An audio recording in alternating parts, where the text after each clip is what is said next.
All right, everybody, I'm going to do a quick update, try to keep it at 5 minutes. My wife saw some of these and thought I did them forever, so I was going to make sure I keep it at 5 minutes or 6 minutes because I know that's about all the attention I have sometimes. We took the car out racing a couple more times. It ran really well. We did put some, can't really see them, I got the hood shut. They're down there.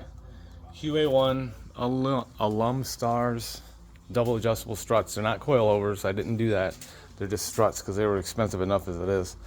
Maybe later we'll do coilovers. And I got a parachute. We made the bracket. It's a Stroud 430 chute. Put in the cable. All we do is buy a parachute and a cable kit and a couple pieces of metal and a handle. He's up in there. Works great. We only pulled it once so far at the racetrack. The first time we pulled it at about 147 mile an hour, it deployed, it opened, it slowed me down. It worked great. No complaints at all, man. For never packing a parachute before, we did a good job, I think. And my wife's help because I couldn't get the spring in. There's no way I could get that spring in by myself. It's just too big and wants to shoot out all over and trying to tie it together, and it's a pain. But it got better. We've done it a few times now, so we can keep it fluffy, you know, and it's not just sitting in a box for 3 months straight. But so that's the updates since last time. It's just the double adjustable struts and the parachute. Double adjustable struts have helped a lot. A lot of tuning I need to figure out with the suspension now. I'm trying not to, it doesn't want to do wheelies at all anymore, and I have it pretty soft in the front. Those Lakewood's really pushed it up. You know, they kind of gas charged a little bit, so they definitely assisted pushing this thing up in the air. But I'm glad that we're not using them anymore. I pulled a 131 60-foot the other day, and it really didn't even do a wheelie at all.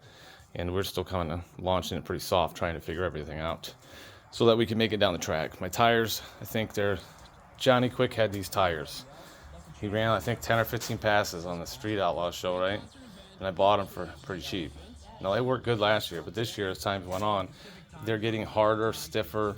You got to do big burnouts, can barely get any smoke. It's time for new tires. So we're going to get some new 28 tall tires. Probably the same exact kind because I like the Hoosier stiff walls. They work real well. So that's one thing we're going to have to do this winter. Another thing would be like getting a expansion module on the Terminator X so we can have some more inputs and outputs. I think it'll help out a lot. But overall, that's more what we're going to do over the winter time and just do some minor touches up on this thing.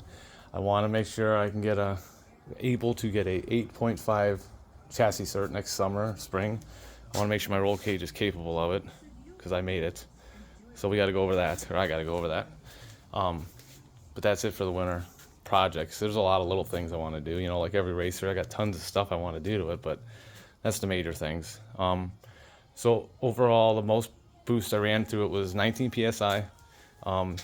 Last time out, the best pass I had was at 18 psi because it went all the way down the track. It ran a 577 at 121.3 mile an hour, which is the highest mile an hour we had, with a 131 60-foot, which is 60 foot's not the best, but it was decent for what we were doing. The best 60-foot all year was a 127, which is pretty good.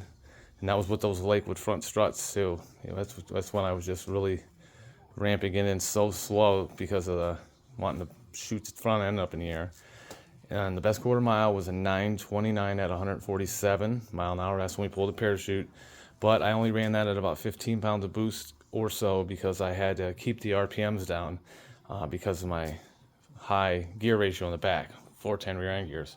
So even with a really good torque converter I have, transmission specialties bolt together, it only had about 3 or 4% at the top end of the track of slippage. But even with that, it was still going like 7,600 RPMs. The last time actually I ran a quarter mile, it was I think it was on that pass too. I could feel the valve float at the end of it. I thought I heard it because I could feel the power go away and I could see it on the data log. But and the first thing that hit me is I'm like up to 7,700 RPMs almost, and never been up there. And it was for duration. You know, your whole last eighth mile of a quarter mile track is $7,000 and up for me. We went out and raced it last weekend. It was perfectly fine. So that's what it is. The valve springs aren't overkill at all. They're just matched to the cam. So we don't need it to be spinning 7,800 RPMs. The cam's just not as powerful up there. So we're going to have to maybe look at doing a different rear end ratio this winter too. Maybe they're expensive. But if we're just doing eighth mile, it's perfect, man. It gets to about 7,100 through the traps. $7,000, 7,100 through the traps, an eighth mile, which is great. So that's it. It's been a good motor for being a Gen 3 LQ4 LS motor that has, I don't know how many miles on it, but it was an iron-headed one, so it had to have been from the 99 or 2000, I think. It's great. It doesn't blow any oil by. We never blew it up, and I had a lot of problems with fueling this year where I should have probably blown it up, burned something up, too much timing or too little timing, or on the two-step too long. I did a lot of learning this year, and the engine held on for us. So it's really cool, man. They're good motors, and you know, I have more money wrapped up into a dang parachute almost than I have in that motor. You know, it's amazing how well they run. So I don't know.